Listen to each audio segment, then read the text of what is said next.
الحمد لله رب العالمين، والعاقبة للمتقين، والصلاة والسلام على سيد الأنبياء والمرسلين. أما بعد، فأعوذ بالله من الشيطان الرجيم. بسم الله الرحمن الرحيم.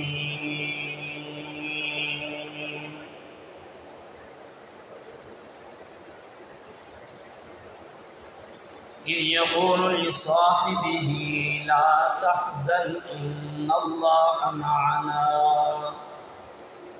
وقال النبي صلى الله عليه وآله وسلم: ما أحسن بيت من ربي، أو كما قال عليه الصلاة والسلام. آمنت بالله صدق الله مولانا العظيم، وصدق رسوله النبي الأمي الكريم،